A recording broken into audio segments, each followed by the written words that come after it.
Stress कौन सी चीज़ नहीं करता है? नींद उड़ाता है, ब्लड प्रेशर बढ़ाता है। स्ट्रेस सबकी ज़िंदगी में भरपूर रहता है। नंबर 1 स्टार दुनिया का।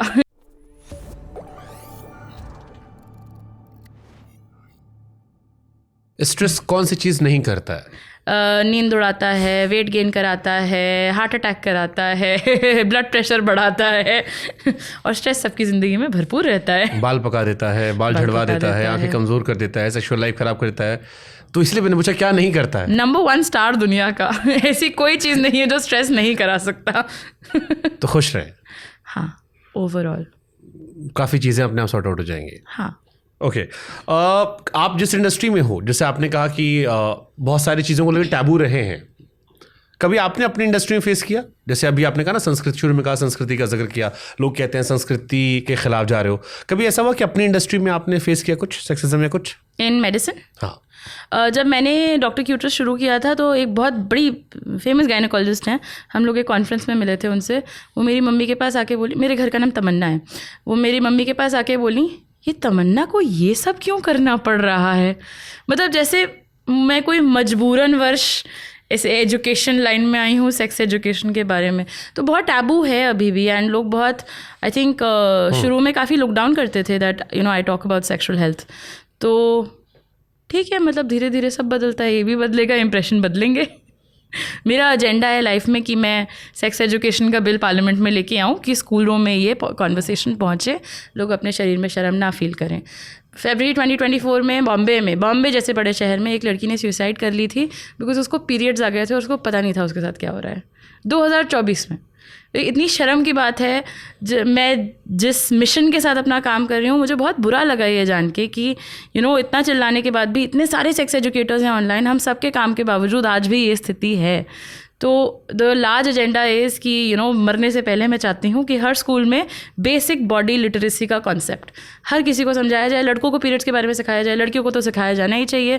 और बेसिक बॉडी के फंक्शंस, बॉडी में चेंजेस क्या आते हैं, ये सबको बिना शर्म के सिखाना चाहिए। We should not hold any shame in the science of our body. 2022 में आपको अवार्ड मिला था, कौन सा? क्रिएटर वाला।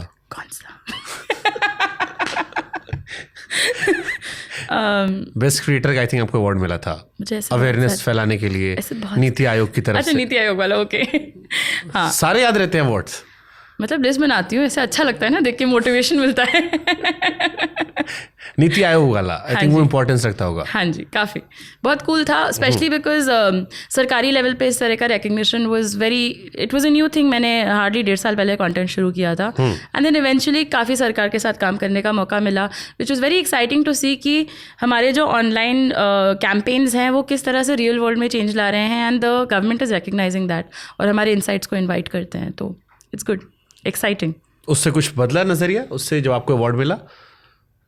मतलब मोटिवेशन मिली। आपके अलावा बाकी, जैसे क्योंकि नीति आयोग की तरफ से था, जैसे आपने कहा ना एक डॉक्टर ने कहा कि क्या कर रही है, हाँ, उससे क्या चेंज हुआ फिर? मैं शुरू से ऐसे ही हूँ, मतलब कोई भी आके कुछ भी बोल के चला जाए, मुझे जो करना है मैं करूँगी। और मैं इस डिसीजन से आई थी when I got into this space कि मैं इस बारे में बात करूँगी। अब if people don't like it, that's their problem, that's not my problem. My job as a doctor is कि जो मैंने सीखा है वो मैं लोगों को बताऊं, बिकॉज मुझे पब्लिक हेल्थ से बहुत ज़्यादा मोहब्बत है और मैं जानती हूँ कि उसके कितने इम्पैक्ट्स हो सकते हैं। मम्मी ने कभी कहा कि कस्टमर बढ़ गए हैं? फुटफॉल बहुत बढ़िया है हॉस्पिटल में, सच्ची में। मेरे मतलब at such a young age मेरे मरीज बाहर से दूसरे शहरों से आते हैं। मैं तो गायनेकोलॉजिस्ट भी नहीं हूँ। हाँ, तो वही मैं कह रहा हूँ, मम्मी ने कहा नहीं कि बेटा भी मम्मी तो बहुत खुश है, मुनाफा बहुत बढ़ गया है। मम्मी तो बहुत खुश है, and I think it's very nice जब वो टीवी पे बैठ के मेरा हर पॉडकास्ट देखती हैं। That is I think the biggest award for me. तो मम्मी वाला पॉडकास्ट देखेंगी? और फिर मुझे फीडबैक भी देंगी, बेटा यहाँ तुम्हें इस तरह से बोलना चाहिए था, और क्लैरिटी आती। आंटी प्लीज इस पॉडकास्ट से मुझे जज मत करना आप। अरे वो आपकी बहुत फैन है, इसीलिए मैं कह रहा हूँ कि आज मैं काफी लड़खड़ाऊंगा, काफी फंसूंगा, मेरी नॉलेज डब्बा गोल नजर आएगी। सो जज करना किसी और पॉडकास्ट। द पॉइंट इज कि हंस के सारे कॉन्वर्सेशंस इजी हो जाएंगे। So please keep laughing. Okay, vaginal dryness क्या होती है और क्यों होती है? तो एस्ट्रोजन एक हार्मोन होता है, जैसे हमारे सारे फैंसी क्रीम्स होते हैं वैसे वजाइना के लिए वो फैंसी क्रीम एस्ट्रोजन होता है। एज लॉन्ग एज आपकी बॉडी में एस्ट्रोजन है, वजाइना अपने आप को मॉइस्चराइज रखेगा, हेल्दी रखेगा। मेनोपॉज के टाइम पे क्या होता है, एस्ट्रोजन और बाकी सारे हार्मोन्स का लेवल कम हो जाता है। काफ़ी और हार्मोनल डिसफंक्शन में भी ऐसा होता है, बट मोस्ट कॉमनली मेनोपॉज में ऐसा होता है। एंड इसकी वजह से वजाइना में बहुत ज़्यादा ड्राइनेस हो जाती है, इसके साथ साथ सेक्स पेनफुल हो जाता है, इसके साथ साथ बहुत ज़्यादा क्रॉनिक यूटीआई होने लगते हैं। जो लोग मेनोपॉजल एज पे होते हैं उनको बहुत यूरिन का इन्फेक्शन होता है, अक्सर किडनी का इन्फेक्शन भी होने लगता है। तो ऐसे केसेस में आप अपने डॉक्टर से कांटेक्ट करें। वजाइनल एस्ट्रोजन मॉइस्चराइजर्स आते हैं, plus of course hormone replacement therapy भी एक ऑप्शन है। क्या चीज़ें जो नहीं पुट करनी चाहिए वजाइना पे? कुछ भी, अनलेस डॉक्टर ने दिया हो। वजाइना एक सेल्फ क्लीनिंग ऑर्गन है, उसमें पानी भी नहीं डालना है। वल्वा जो बाहर का पार्ट है, जो पार्ट आपके कपड़ों को टच करता है, वहाँ आप पानी यूज़ करें, सोप यूज़ करें। अंदर जो कैनाल है उसमें कुछ भी ना करें।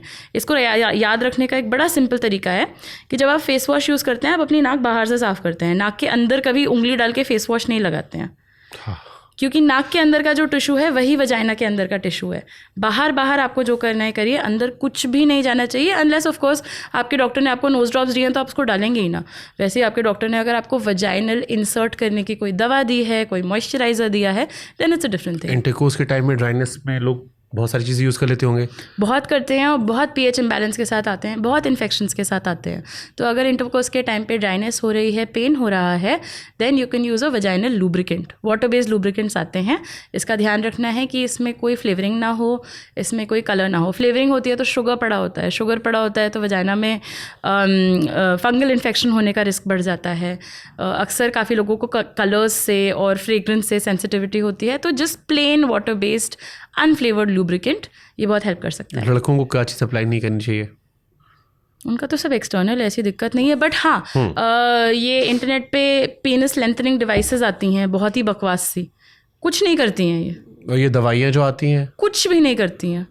अगर दवा खा के किसी ऑर्गन का साइज़ और शेप बदला जा सकता था तो राइनोप्लास्टी क्यों होती है? क्यों नाक की सर्जरी होती है साइज़ छोटा बड़ा करने की? The only thing that can actually do anything is surgery. Surgery के बिना कोई पिल, क्रीम, लोशन कुछ नहीं करने वाली इतने है। सारे तो बिक रहे हैं, सारा इंटरनेट भरा पड़ा है। तो मतलब लोग मिस इन्फॉर्मेशन का फ़ायदा उठा के पैसे कमा रहे हैं। सड़कों किनारे लगे पड़े हैं पोस्टर्स। लोग मिस इन्फॉर्मेशन का फ़ायदा उठा के पैसे कमा रहे हैं। तो मतलब ये आपको लोगों को बताना चाहिए फिर स्पेशली। हाँ, तो आपको कोई भी पिल, क्रीम, लोशन, सप्लीमेंट, दवा खाने से आपके पीनस का साइज़ नहीं चेंज होगा। Most importantly penis size doesn't matter, but these things are just a waste of your money and your time. Pregnancy के बाद फीमेल्स में सेक्सुअल थोड़े से इंटीमेसी की फीलिंग्स कम होती है? चेंज हो सकती हैं क्योंकि हार्मोनल स्टेटस बहुत बदला है। कुछ लोग ज़्यादा एक्सपीरियंस कर सकते हैं, कुछ कम कर सकते हैं। एंड अक्सर वजाइनल डिलीवरी अगर हुई हो तो वजाइना और पेरिनियम के एरिया में इंजरी काफ़ी होती है, तो सेक्स पेनफुल हो सकता है। इन दिस केस एक सेक्सुअल हेल्थ थेरेपिस्ट या पेल्विक फ्लोर थेरेपिस्ट काफ़ी हेल्प कर सकते हैं। अब लड़कों के बहुत सारे सवाल है, क्योंकि आप डायरेक्टली ट्रीट नहीं करते, बट ऑनलाइन तो उनके सवालों के जवाब दे सकते हो। So what causes erectile dysfunction? Erectile dysfunction के भी बहुत सारे कॉजेज हो सकते हैं। हार्मोनल इश्यूज हो सकते हैं, स्ट्रेस से मेजर होता इश्यूज है। क्या होते हैं सबसे, अगर 5 बताने हो? Stress, hormones, alcohol, smoking, binge drinking से इसको विस्की डिक बोलते हैं कि काफ़ी अगर किसी ने कोई बिंज ड्रिंक कर लिया तो उस दिन इरेक्शन में दिक्कत हो सकती है। स्मोकिंग से क्या होता है कि नॉर्मली आपकी ब्लड वेसल्स ओपन होती हैं, स्मोकिंग से आपकी ब्लड वेसल्स काफ़ी कम हो जाती हैं। एंड इरेक्शन तब होता है जब पीनस में ब्लड पहुंचता है, तो अगर ब्लड वेसल छोटी हो गई तो कम ब्लड पहुंचेगा, तो इरेक्शन सही से नहीं होगा। स्मोकिंग, अल्कोहल, स्ट्रेस, हॉर्मोन्स, 4 बड़ी चीज़ें ये हैं। आपने वैसे कहा कि साइज या टाइम ड्यूरेशन मैटर नहीं करता, ये फालतू का लड़कों पे बर्डन दिया गया है, टोकरा रख दिया है सर पे। हाँ, बट फिर भी अगर उनको थोड़ा लॉन्ग लास्टिंग एक्सपीरियंस करना हो, सो किन चीज़ों का ध्यान देना चाहिए उन्हें? पहली चीज़, ये जो लॉन्ग लास्टिंग डिले स्प्रेज वगैरह आते हैं ये बिल्कुल बकवास होते हैं। इनमें एनेस्थेटिक एजेंट होता है, तो सेक्स करना ही क्यों जब एनेस्थेटिक लगा के सेक्स करना है? फ़ायदा क्या है? आप ये ज़रूर कर सकते हैं कि कुछ एक्सरसाइजेज होती हैं, पेल्विक फ्लो की एक्सरसाइजेज होती हैं जिससे आप ऑर्गेज़म डिले कर सकते हैं। कीगल एक्सरसाइज बोलते हैं। कीगल एक्सरसाइज ऐसे प्रैक्टिस करी जाती है कि मान लीजिए आप यूरिनेट कर रहे हैं एंड सडनली आपको बीच यूरिनेशन के बीच में आपको स्टॉप करना है, तो एक मसल आप इंटरनली फ्लेक्स कर पाएंगे। इसके सेट्स करें कि आप 10 कीगल्स कर लिए, इसके 3 सेट कर लिए। कभी खाली बैठे, किसी को पता तो चल नहीं रहा है कि आप बैठे बैठे किसी कमरे में कीगल कर रहे हैं, तो कीगल्स कर सकते हैं। उसके अलावा ऑब्वियसली अपना डाइट पे ध्यान रखें, स्मोक ना करें, अल्कोहल कम पिएं। कोई भी ऐसी एक्सरसाइज करें जिससे आपका लोअर बॉडी काफ़ी इन्वॉल्व रहे, उससे पेल्विक फ्लोर की स्ट्रेंथनिंग होगी। उसके अलावा एक लास्ट टेक्निक होती है जिसको हम एजिंग बोलते हैं। वो ये है कि आप सेक्सुअली अपने आप को तब तक स्टिमुलेट करें जब तक आपको लगे कि ऑर्गेज़म आने वाला है, और जैसे ही ऑर्गेज़म आने वाला है आप रुक जाएं। इसको स्टार्ट स्टॉप टेक्निक भी बोलते हैं। और once that feeling passes then you start again. तो इससे ऑलमोस्ट जैसे हम क्या बोलते हैं, स्ट्रेंथ ट्रेनिंग करते हैं ना, तो हम प्रोग्रेसिव ओवरलोड करते हैं कि आपकी स्ट्रेंथ बढ़ती जाए। इसी तरह से आपके पेल्विक फ्लोर की और पीनस की मसल्स की स्ट्रेंथ बढ़ती जाती है। ओके, सेक्स क्या ना, पॉर्न देखना आपकी सेक्स लाइफ पर असर करता है? बहुत बुरी तरह से असर कर सकता है, स्पेशली अगर कंपल्सिव पॉर्न यूजेज है। थोड़ा बहुत सब देखते हैं आई थिंक। मैं किसी भी चीज़ को ब्लैंकेट मना करने में नहीं विश्वास रखती हूँ, बट हाँ, उससे ऐसे आइडियाज़ मत लीजिए कि सेक्स ऐसा दिखना चाहिए, सेक्स ऐसा होना चाहिए, एंड उसको कंपल्सिव लेवल तक ना आने दें कि बिना पोर्नोग्राफी के आपको कोई स्टिमुलेशन या प्लेजर ना मिल पाए। ऐसी लेवल नहीं आनी चाहिए।